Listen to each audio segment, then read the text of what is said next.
السلام علیکم ورحمت الله وبرکاته. لومړنی اوریدونکی مو حمیدالله جان و چې د زابل نه اړیکه نیولې وه. دوه پوښتنې درلودلې. لومړنۍ پوښتنه دا وه که د روژې په مبارکه میاشت کې د چا پوزه وینې شي او هغه وینه یې حلق ته ولاړه شي، روژه یې څنګه ده؟ په وینې سره روژه هله ماتیږي چې دا وینه حلق ته لاړه شي او د وینې خوند دا سړی بیا مومي. اما که د چا پوزه وینې کیږي یا یې خوله وینې کیږي خو دا وینه یې حلق ته نه ده رسېدلې، روژې ته هیڅ کم نقصان نشته. همدغه مسئله بحر رایق په دویم جلد کې 478 صفحه کې، هندیې په لومړني جلد کې 203 صفحه کې او علامه حسکفي رحمه الله په در مختار کې په دویم جلد کې 107 صفحه کې په تفصیل سره څیړلې ده. هغه لیکي اما اذا وصل فان غلب الدم او تساوی فسد والا لا. که کله دا وینه حلق ته وصل شي او د لاړو نه دا وینه زیاته وي او د دې ترڅنګ یا لاړو سره مساوي وي او د وینې خوند بیا مومي، نو روژه یې ماته ده. او که حلق ته وصل نشي نو هیڅ کم مشکل نشته دی. اما که د لاړو نه کمه وي، یعنی وینه د لاړو نه کمه وي، روژه پې نه ماتیږي، خو هلته بیا لیکلي دي الا اذا وجد طعمه. اما که خوند د وینې بیا موند نو بیا یې روژه ماته ده. دوهمه پوښتنه یې دا وه چې زما مور د روژې په مبارکه میاشت کې کانګې کوي، یعنی خوا یې ګرځي، استفراق کوي، په دې باندې روژه فاسدیږي که نه فاسدیږي؟ تقریبا ابن عابدین شامی رحمه الله په رد المحتار کې په دویم جلد کې 160 صفحه کې د قید 40 صورتونه بیان کړي دي چې په دې 40 صورتونو کې 2 صورتونو کې روژه فاسدیږي، متبقي 22 صورتونو کې روژه نه ماتیږي او نه فاسدیږي. خو زه به حاصل دا درته وایم چې بې له قصده قید کول دا د روژې ماتونکی نه دی. البته که چیرې د نخود د دانې په اندازه قی او یا له دې څخه زیات بیرته تیر کړي نو روژه یې ماتیږي، قضا پرې لازم ده. او که چیرې بې له قصده ځنې تیر شي نو په دې صورت کې روژه نه ماتیږي. علامه حسکفي لیکي وان زرعه القی وخرج ولم يعد لا يفطر مطلقا ملأ او لا، فان عاد بلا صنعه ولو هو ملء الفم مع تذكره للصوم لا يفسد. ابن عابدین شامی بیا د علامه حسکفي د دې عبارت لاندې لیکي ان کان ملء الفم واعاده او شيئا منه قدر الحمصة فصاعدا افطر اجمعا لانه خارج ادخله جوفه ولوجود الصنع. نو که بلا اختیاره د چا قی کیږي د روژې ماتونکی نه دی. هو که قی د نخود د اندازې باندې یا د هغه نه زیات قصدن تیر کړه روژه یې فاسده ده، خو دا که بلا قصده تیر شي بیا یې هم روژه فاسده نه ده. دویم اوریدونکی مو مسلم یار صاحب و چې د سپین بولدک څخه یې اړیکه نیولې وه. پوښتنه یې دا وه چې د کار په جامو کې لمونځ څنګه دی؟ الله تعالی په سورة اعراف کې انشاء الله 11 آیت کې فرمایي یا بنی آدم خذوا زینتکم عند کل مسجد وکلوا واشربوا ولا تصرفوا انه لا يحب المسرفین. یا بنی آدم ای د آدم اولاده واغوندئ جامې خپلې د هر لمانځه په وخت کې، عند کل مسجد د هر لمانځه په وخت کې. خوراک کوئ، څښاک کوئ، اسراف مه کوئ، ځکه الله رب العزت اسراف کوونکو سره مینه نه لري. نو ځکه فقهاو کرامو د کار په جامو کې که هغه د رنګمالي جامې وي که هغه د مستریتوب جامې وي، که هغه د بنایي جامې وي، که هغه د اشپزي جامې وي، یا د خټو جامې وي چې خټکار وي، خټې جامو پورې نښتي، په دې جامو کې لمونځ مکروه بللی دی. او په دې باندې پوه شئ چې کراهیت یې تنزیهي دی، تحریمي نه دی.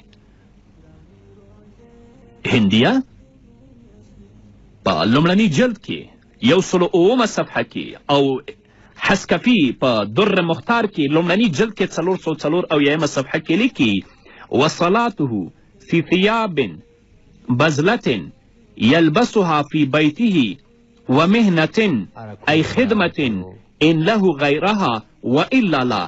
او ابن عابدین الشامی بیا د دې لاندې لیکي والظاهر ان الکراهة تنزیهیة.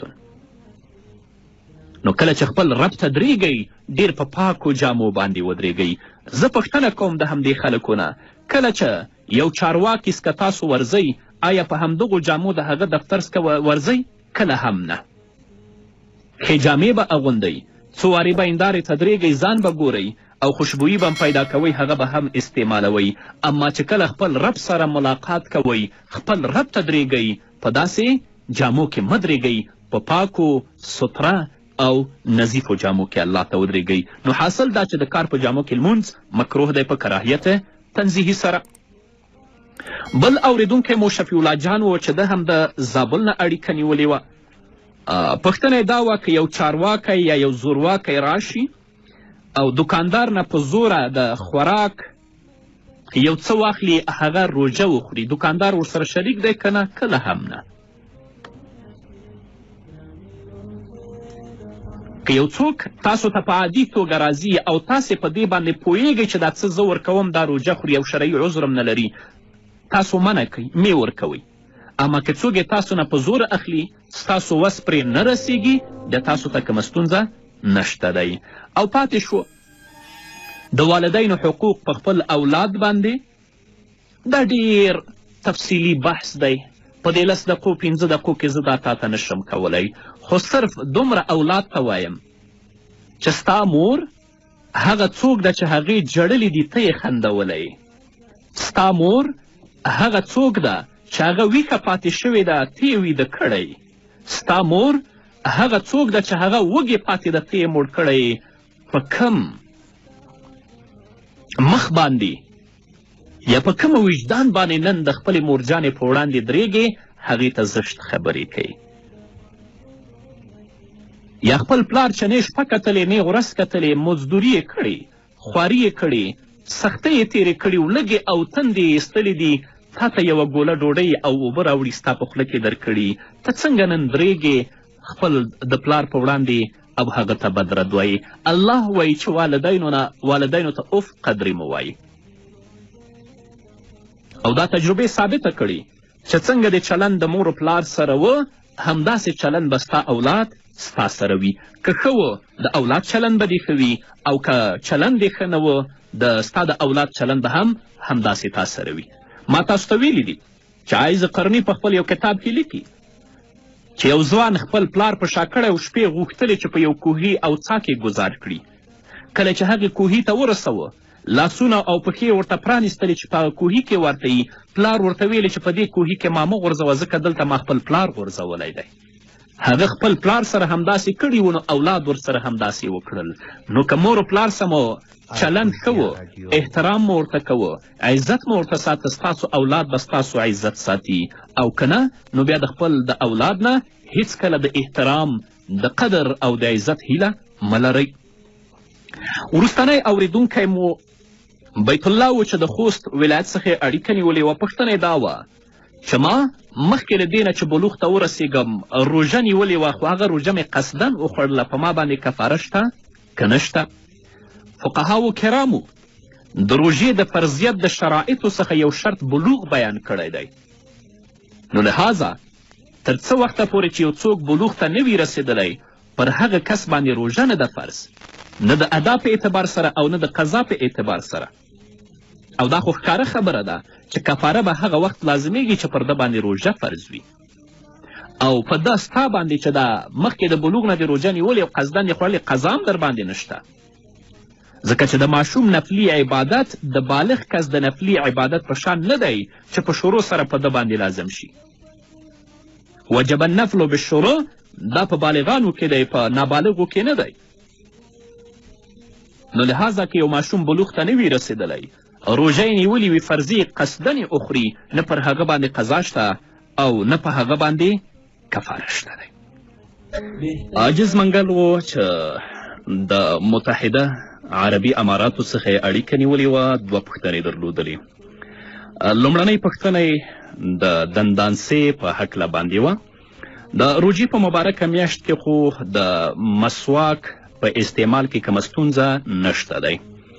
همدارنګه هغه پوستکی چې دا په خپلو غاښونو باندې استعمالوي، په دې کې هم روژې ته کوم نقصان نه رسیږي، خو کومه ترخې اوبه چې دي بهتره او غوره دا ده چې هغه تیرې نه کړي، لرې کړي. او څوک چې د جریان تکلیف لري هغه به که داسې معذور وشمیرل شي، یعنی هر وخت وي، داسې وخت په هغه باندې نه راځي چې دا عذر هغه ته موجود نه وي. هر مانځه ته د بیل بیل اودس کوي، خو دا موجب د غسل نه دی. بل اوریدونکی مو نعمت الله و چې د لوګر ولایت څخه یې اړیکه نیولې وه. 2 پوښتنې درلودلې. لومړنۍ پوښتنه یې دا وه چې سرسایه باید کله ادا کړی شي.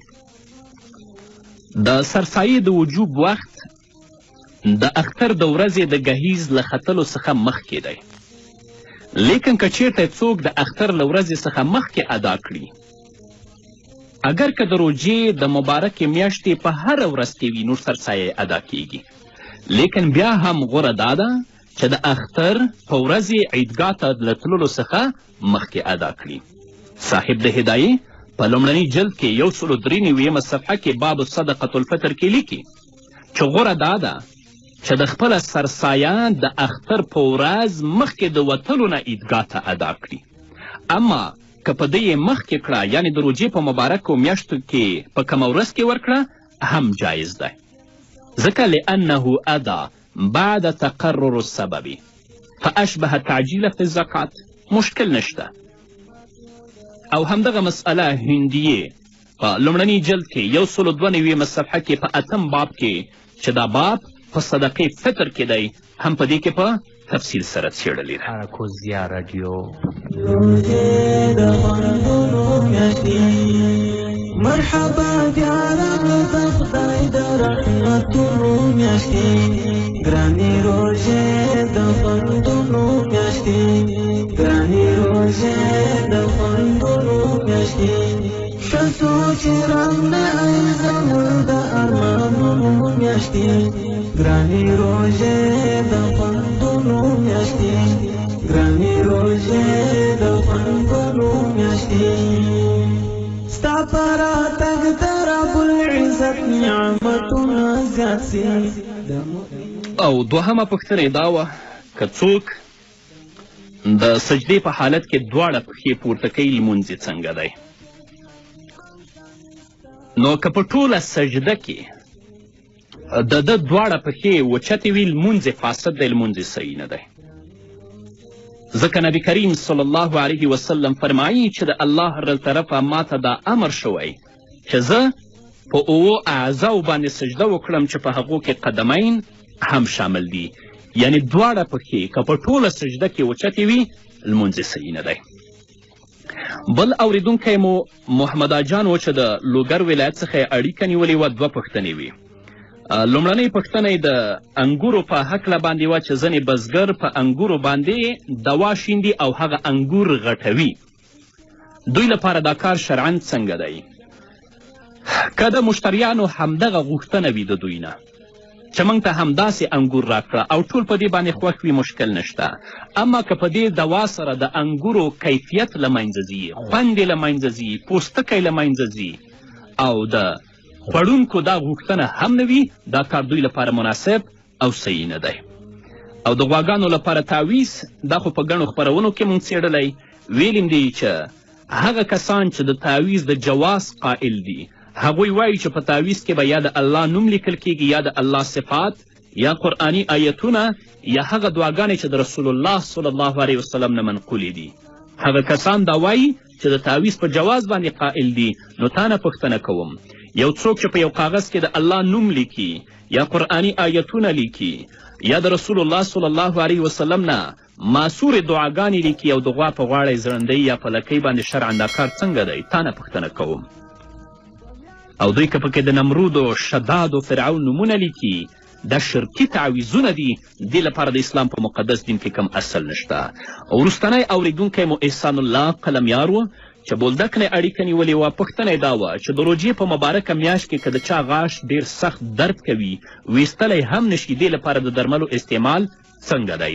دا مسئله موږ په ګڼو خپرونو کې څېړلې ویلیم دي که د روژې په نیولو سره د چا مرض زیاتیږي یا د روژې په مبارکه میاشت کې مریض دی که روژه ماته نه کي سخت درد تکلیف حتی هلاکت د یوې عضوې سره مخامخ کیږي روژه دې وخوري نو تاسې یو مسلمان ډاکټر ته مراجعه وکړئ چې هغه د غاښونو متخصص وي که داسې یو درمل هغه تاسو ته درکولی شول چې د تیرولو نه بغیر په هغه باندې ستاسو د غاښ د درد تسکین کېده نو هغه استعمال کوئ او که چاره مو نه وه او د ډاکټر هم دا مشوره و درته نو بیا درمل وخورئ یوه ورځ قضایي راوړئ.